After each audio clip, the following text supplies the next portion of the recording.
Welcome to Martha Runs the World, a podcast with a new take on running, fitness, and all things health-oriented. I'm Martha Hughes, your host, and each week I present a new topic that is of interest to all runners. Welcome to episode 251 of Martha Runs the World. Thank you so much for joining me. It is truly appreciated. Celeste Yvonne is my guest today. She is a certified recovery coach, a runner, a mom, and an author. She just released a book called It's Not About the Wine, The Loaded Truth Behind Mommy Wine Culture. And we're going to talk about that today. We're going to talk about the truth and the stark reality of what mommy wine culture is, about all those teachers, about all those t-shirts you see that say, Mommy needs wine. Well, maybe mommy doesn't need wine, but we're going to talk about that. And here's a couple notes about the interview. While the interview was going on, I had a few technical difficulties, but we worked through it. So pardon that. And I had one of my worst allergy days ever. So there's a couple coughs that I couldn't get rid of. I couldn't delete. So pardon me for that. I don't know what was going on that day, but my allergies were out of control. So other than that, it's a really, really great interview. And Celeste was just a terrific guest, and I know you're going to appreciate it. So here is Celeste Yvonne. Will you welcome to the show? She's a sober mom advocate, writer, certified recovery coach, and runner. Celeste Yvonne. Hi, Celeste. How are you? I'm good, Martha. How are you? Good. I'm doing great. Now, I'm going to get right to the heart of everything. Mommy wine culture is a real problem, isn't it? It is. I think for moms of my generation and probably the generations that will follow, it's a rampant issue. It's a huge part of the conversation around motherhood. And I don't see it changing anytime soon. Yeah. Oh, how did that start? Do you know? Well, yeah. And I know that mommy wine culture has evolved and has been going on for generations. You know, you look at Mommy's Little Helper of the 60s and 70s. It has evolved to be alcohol. And so many people have been able to research this to the 80s and 90s when the alcohol industry really started marketing heavily towards women. They saw the market segmentation. They saw that women were not spending as much money as men were. And so they ramped up their advertising to fix that issue. And as a result, we did see an increase in women's drinking. But I think what made the mommy needs wine narrative so prevalent was the popularization of social media in around 2010. You know, that's when you really started to see the memes everywhere, the jokes, and the story keeps evolving. But it's just this common refrain that mothers need alcohol to cope with the challenges of parenting and raising our children. Yeah, you really do. And go to Etsy and put in Mommy Needs Wine t-shirts and you'll find hundreds of them. Seriously. And it's funny until it's not. Well, and I used to think it was funny. I used to write the memes. I mean, I thought I was all in. Like I bought into it. I probably would have bought the shirt if they were available when I was deep down my drinking hole. The problem is it provides this justification to drink when mothers are at perhaps their most disempowered, their most exhausted. New motherhood is no joke. It's certainly not a time to be numbing out with alcohol or drugs when we're already low on sleep. We're our energy's drained. We are more likely to struggle with postpartum depression, anxiety, and to be consuming a depressant regularly on top of that is sabotage at its at its finest. And yet that's the message we're constantly sending mothers, that this is what's going to fix what ails you. And I speak from experience when I say it doesn't work. Yeah. It just doesn't. Yeah. And instead of dealing with a real issue, postpartum depression, instead of dealing with it with counseling or however a person wants to go about it, just have a glass of wine. Yeah, that'll solve everything. Have 2, have 3. Yeah, no, it doesn't solve anything. No, in fact, I would say it just made things much worse. You know, I always say parenting with a hangover. I mean, there's nothing worse that there's very few things that I could think that are worse than that. And, you got to be on your game in motherhood. It's everything's coming at you. You're on this huge learning curve. You're low on sleep. You're low on energy. Self-care, should be the central focal point for mothers. And alcohol is not a form of self-care. And I say this as somebody recognizing that a lot of people, including people in my own family, can easily have a glass of wine and be fine and enjoy it. And I want to say I'm not necessarily speaking to that. I'm more speaking to this idea of pushing it on mothers as what's going to help them get through this, because that's not the right message to be sending. Yeah, it's not medication, people, Exactly. No. And I really liked, you hit on something in what you were saying, and you had a really good post in your website where you said I can either take care of my kids or be organized. And I like that. It's one or the other. You can't do both. Women cannot be perfectionists. My mother tried to be one and she died of an early age, and I know that was part of it. But you have to choose. Life isn't about perfection, is it? Right. You have to let go a lot of that control. My husband always says, what does he say? Done is better than perfect. And I think there's so much truth in that. Like when it comes to parenting and motherhood, you do have to let go of a lot of these ideas around control, because you can't control another human.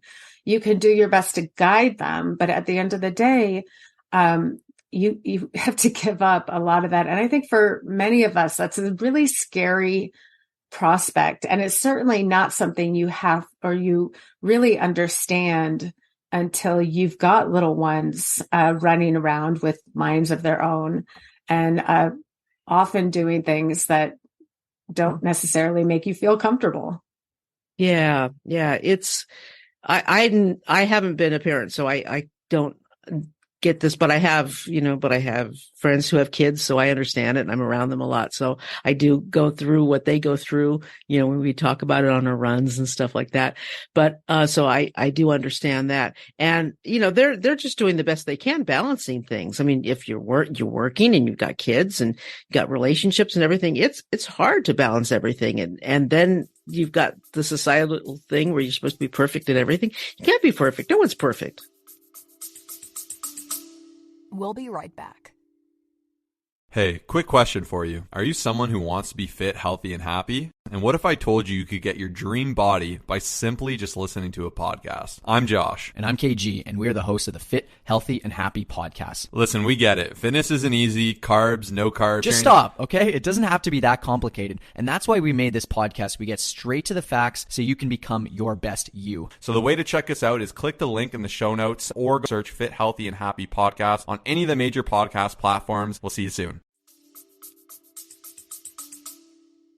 Right. I mean, I think there's these impossible parenting standards we have presented for parents everywhere. And it leaves most of us, if not all of us, feeling extremely depleted and frustrated and like we aren't doing enough, when the truth is we're doing as much as we possibly can. How can that not be enough? The end goal should not be burnout. for any of us, certainly not our children, but not for us as parents either. And yet that's the message I feel like we send with this hustle culture and this concept of this do everything, be everything, and make it look easy mother. Oh, yeah, exactly. Oh, don't even get me started about hustle culture. Oh my God. But okay, now you have a book that just was released. It's called It's Not About the Wine, The Loaded Truth Behind Mommy Wine Culture. Now you deal with a lot of what we just talked about, right? Yes. And I dealt with it firsthand, and I kind of share that story, how, I became a mother. I used alcohol to cope. I fell into this mommy needs wine trap. And I realized, what I now know, that it's not a means of coping. It's not a safe way to self-medicate. And how I got out of it, and how I talk to other mothers now about how they can get out of it too. I have been a motherhood blogger and writer for a long time, ever since I've become a mom, essentially. And I had developed this following of people who I just told the hard truth about motherhood. I didn't sugarcoat it, no filters. It was just me sharing the good and the bad and the ugly. And what happened in my real life was I started using alcohol to cope. I started kind of clinging to this mommy needs wine narrative, hoping that it would save me from all of these challenges that I was seeing in my own life of trying to balance being a working mom and also raising children, and realizing the balance is impossible. Motherhood is hard, and there is no way to do this without feeling like you are failing in some place of your life, regardless. And when I quit drinking, and I kind of got my mental health back, I started writing about that, and sharing that story. And I wasn't sure what was going to come out of it. I didn't know if people even wanted to hear about this sober journey I was on, but people did. And what I did with the book is I kind of compiled my own experience with motherhood, the challenges I had, how I used alcohol to cope, and how it led me to a deeper type of burnout and mental unwellness that was not taking me the direction I wanted to be. I realized I got to this place where I could either be the parent I wanted to be, or I could drink the way I wanted to drink, and I could not do both. And so I quit drinking. And now through this book and through my sober coaching other women in recovery, I show mothers how to cope with some of our biggest stressors without alcohol. And trust me, when you make that choice, if you kept drinking, you couldn't lead any kind of a life. I found that out. I have no doubt. And, my father was an alcoholic. He was a self-described alcoholic for my whole life. And I knew firsthand what that would look like. But I always tricked myself into thinking my relationship would be different. I was a different person, and that I could see the mistakes he made and not make those same mistakes. All the while, I was just fooling myself into drinking more and more, and just maintaining this gray area drinking lifestyle that was just serving no one. Yeah. I mean, we can have people around us who are alcoholics, and that doesn't mean if it's right. Not us, that it doesn't really matter. I mean, sometimes it matters. I can't say that, but sometimes it has to hit home personally. I mean, really, really personally with us.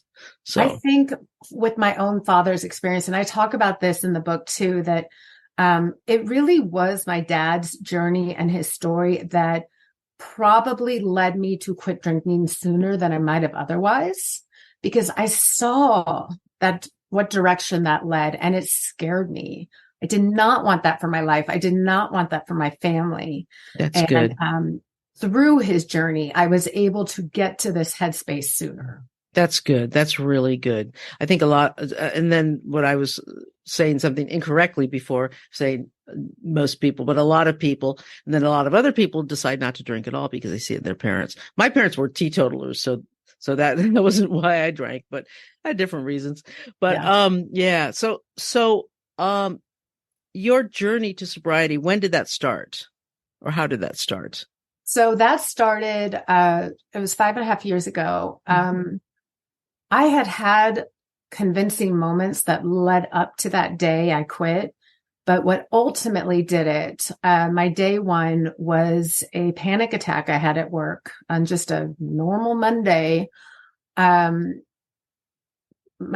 breath became short. I started having this cold sweat, and I realized, at first I thought something very serious was happening. My father had a stroke at 52 from his drinking, and I just imagined something like that was happening, and I knew why. I knew I was drinking too much. I knew I had reached this problem area in my drinking, and I became extremely frightened that this would now be my journey too. I was living a parallel life to my father. So I quit cold turkey that day. And I think now I would refer to that journey or that early journey as spontaneous sobriety, where you just quit drinking and you figure it out as you go. And that is exactly what I did. I just said, I don't know how I'm going to do this. I don't know what it's going to look like, but I know I can't drink today.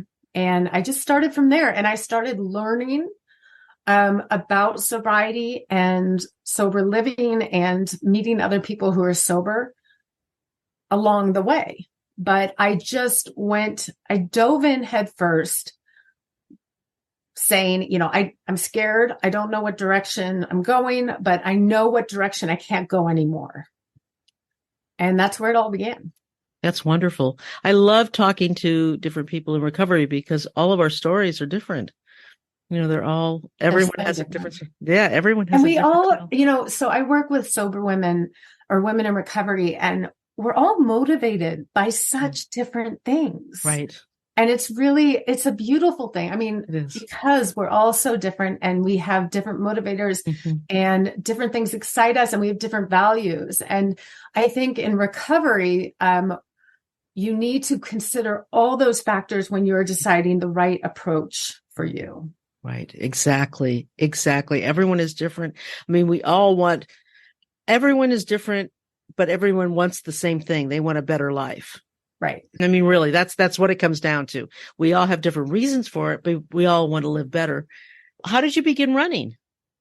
I started running in early motherhood, and it was by accident, essentially. My firstborn he had colic. He had acid reflux. It was a very challenging time for a first-time mother. He did not sleep well. And my husband and I were beside ourselves. How do we calm this little guy? And as soon as my doctor said it was safe for me to start running with him in our little Bob stroller, I think one day I just started running. We were on a walk and I just started to run, and it soothed him. It calmed him. And I thought, I just found the magic ticket. I felt like I just won the lottery. And that's how my running journey started. I signed up for a 5K that same summer. And after my 5K, I felt so good that I just took off from there. I signed up for a 10K.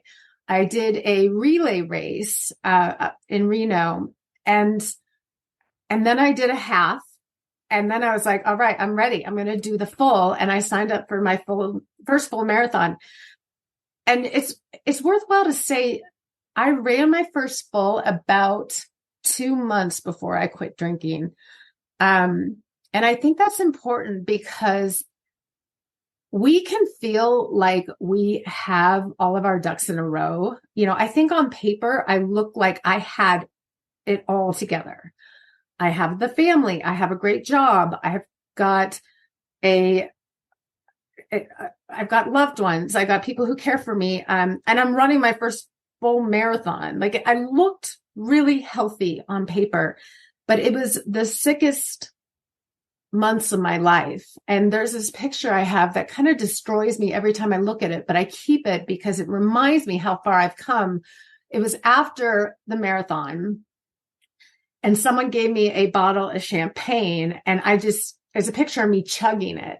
And I think there's something really kind of bittersweet about that moment where I felt like I deserved this drink. I felt like I was owed this drink. And those are such extreme sides of a space to be, where you work really hard, but you also want to play really hard, and not being able to find that middle ground in either.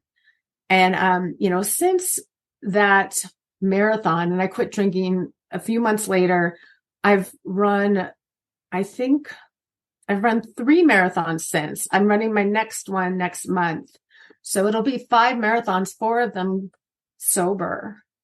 And it's incredible to me to see what running can be and do when you're in a darker headspace, which is uplifting in its own right. But when you are in a healthy headspace, it's so much bigger and more expansive of an experience. Isn't it? It really is. And just being able to get out there and leave some of that frustration. Allergies have hit me this week. Just being able to leave your frustrations, some of them, not all, but some of them on the road when you run and you come back and you're like a different person. You left as Mr. Hyde, and you came back as Dr. Jekyll, and all is well, Absolutely. Yeah. It's so much better and such a great feeling. And, I need to say some kudos to you moms with strollers. You are beasts. I swear. I see this one mom. I used to see her, maybe her kids are grown now, but I used to see her. She pushed one of those double strollers up hills, and she was beating me. She was going faster than me up this hill. And it was like, holy cow, she is strong. I mean, that's a lot of work. I thought I had this visual of what a good mom looks like. And I think I went into motherhood thinking like, yeah, those women who got their bodies back 2 months after babies, and they are going uphill when a double bob, like this is the goal, the end goal for all moms. Cause, I think there's such a important difference to recognize between how somebody looks versus how they feel. Cause I have to wonder if I looked like that. Did people see me running and thinking, wow, that mom's got it all together, when inside, like I'm screaming from, the frustration and fury. And it's so interesting to kind of have that perspective of that somebody can look like they have it all together. And I think this goes back to our conversation about the impossible parenting standards, that, people can look like they have it all. And on the inside, their brains are just struggling and hurting so bad. And there's no real way to see that. Well, that's true with all of us, isn't it? Yeah. I mean, but I think any parent that's out there, regardless if you're a mom or a dad or anything, who's out there with your kids outside, I think just walking or hiking or running or whatever, and you're taking the time to be with your kids, struggling or not, I think that's just a great thing. And I never think, oh, they have it all. I never think that of anybody, especially now. No, none of us have it all. We're all struggling, aren't we? I like to think that even when I was in my darkest days, running really saved me in so many ways. It was how I connected with my body when I wasn't connecting with my body any other way. It was how my child and I in those early days got through some of our hardest moments. It was by me getting us out in the stroller and doing those run walks that I did in the early days. And it really was the start of this incredible relationship I now have with running. I owe it so much thanks and grace, even though those were some of the hardest years of my life. I like to think of running as a friend. It's always there for you, and it never forgets who you are. And no matter how much we curse at it or swear at 4 a.m. runs or 5 a.m. race times or whatever, running is always there for us, no matter what we look like, no matter how we feel, it is always there. And even if we leave it for a while and come back, it's still there for us. So that's what I was thinking. I think of it as a lifelong friend.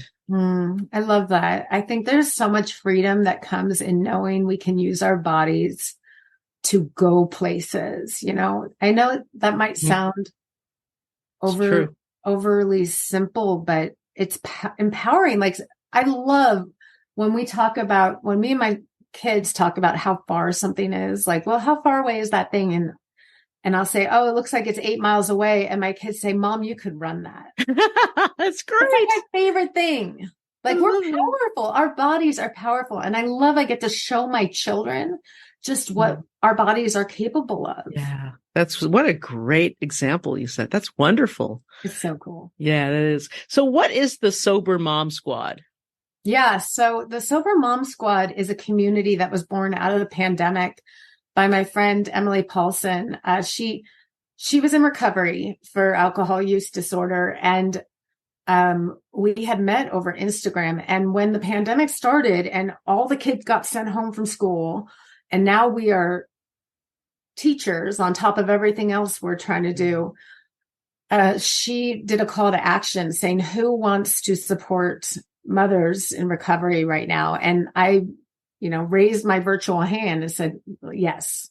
I was 2 years sober at the time, and I was struggling too. Like, I saw all those posts about quarantinis and pandemic punch and how alcohol was going to help us get through this very scary time. And I feared for my own sobriety during those days too. And so when she started offering weekly meetings for anyone who identified as a mom and was living or exploring alcohol-free living, I hopped in and started hosting those meetings. And I still host the meetings. Not only do we have these weekly meetings, but she has gone on to expand it to doing daily meetings, an app, things that never were available to us before the pandemic, a way for women, specifically mothers, to connect about motherhood and being sober, which can be a very isolating thing. Like, in my real life, I know maybe 2 people my age who don't drink. So to have this means of connection with women all over the country, and to be able to have these daily conversations about what we're going through, what we're struggling with, how to stay sober, how to help each other, has been a lifeline to so many, myself included. And I'm just so grateful for this, something that even 3.5 years later, it was, the Sober Mom Squad was my first experience at a recovery community. Prior to that, I didn't have anything formal. I had made connections with other sober people, but I'd never gone to a meeting. I never really understood where I fit in the sober community. And I have learned that community is such an essential part of my recovery, and feeling like I belong somewhere.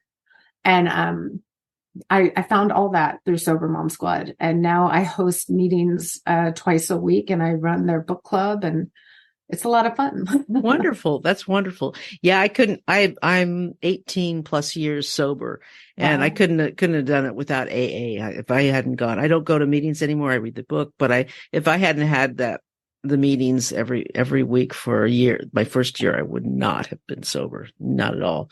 But I made friends for life, and Yes. I'm good. Yeah. You don't realize what you're missing until you actually go to a meeting. Mhm. True. And then you realize what you were missing. Yeah.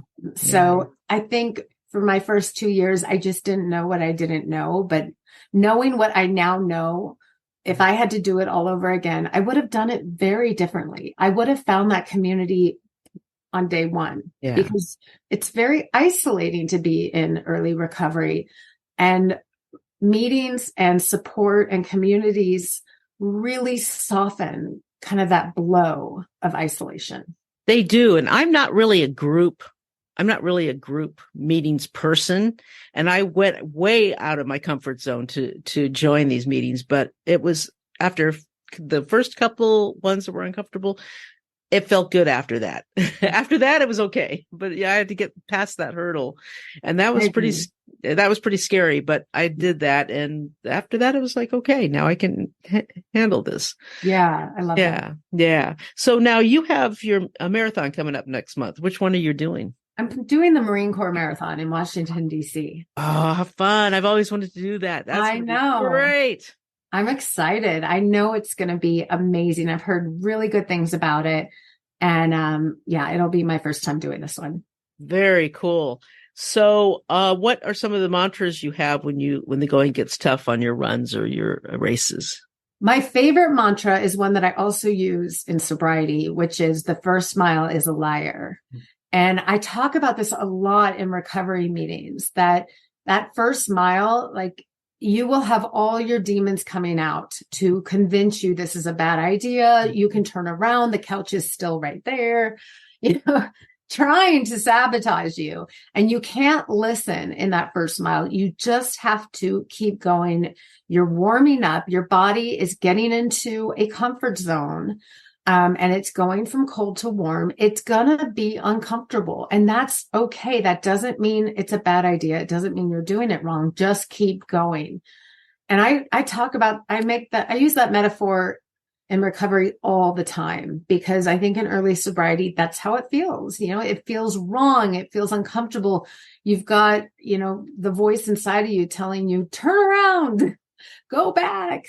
And you just got to keep going. You got to work through that first mile before you can start to really feel the good stuff. Yeah, that's true. I mean, and whenever you try something or do something new, you have to give it some time too. It isn't like if you put that metaphor of the first mile, it's like you start to. I mean, if you just wake up in the morning, it's hard to get out of bed, isn't it? That first 15 minutes is going to be really hard, or the first hour of something, or the first page of a book is hard. You can use that metaphor over and over again for things to keep going rather than just to give up at first. It's so true. And it has gotten me through so many runs where it would have felt a heck of a lot easier to just turn around. It's true. It's true. And for myself, since I like longer distances, the first 3 miles are sometimes hard. Absolutely. It's true. But as we would say in recovery, 1 mile at a time. Yeah, exactly. And then sometimes it's 10 steps at a time. Okay, I got that 10 steps done. Now the next 10 steps. Now the next 10 steps. And then you got it. Then you got it. Some races are harder than others. So now my last question here is a question I ask all my running guests. If you could do any race anywhere, regardless of qualification, distance, money, cost, travel, what race would you love to do? Oh my God, I have so many. I think a bucket list race. Well, okay. The one that I've tried to get into over and over again, and I've just never lucked out, is the New York Marathon. I'm always in the lottery. I haven't gotten in yet. So I guess that'll have to go first, because that's the one I've actually tried to. But I've got a bucket list of marathons. Paris is up there. London's up there. Tokyo's up there. Iceland's up there. I mean, there's so many that isn't because I've tried, but it's just kind of this dream situation that one day, I'll get to. Yeah, well, keep trying in New York. You'll get in. Keep trying. Yes. And I've done the New York half, and it was magical. Yeah. It'd be a fun one. That was fun. It'd be really fun. But yeah, the fall is up there. Cool. Very cool. Well, thank you so much for joining me today. This was been really terrific. I am going to order your book as soon as we're done here because it's out now. It's it's not about the wine, the loaded truth behind mommy wine culture. And Celeste Yvonne, thank you so much for joining me, and have a great rest of your day. Thank you, Martha. This was so fun. Thank you very, very much, Celeste. I really appreciate you being on the show. All of Celeste's links for her and her book will be on the website, martharunstheworld.com. And I have my half marathon coming up this Sunday, and you will be able to hear all about how it went next week. I will talk about it. And everything for the show is on the website. If you want to become a supporter of the show, you can do that on the website. For $2 a month, you can become a subscriber and get extra episodes. If you want to become a patron, you can do that. You can get extra episodes, and you can get swag for the show. So yeah, free stuff. Any of that would be really appreciated. If you want to email me, it's martharunstheworld@gmail.com. And that is it. Everything for the show is on the website, which I just mentioned. And that is all. Oh, I also put out a blog once a week, either Thursday, Friday, or Saturday. No set date, but one of those days. And if you want to join our Facebook group, it's Martha Runs Her World Facebook group. It's a small but really cool group of people, and you can make friends there. We're all very friendly people, and we have a lot of fun. All right, that is all I have to say. And until next week, let's tie up our shoelaces and go for a run.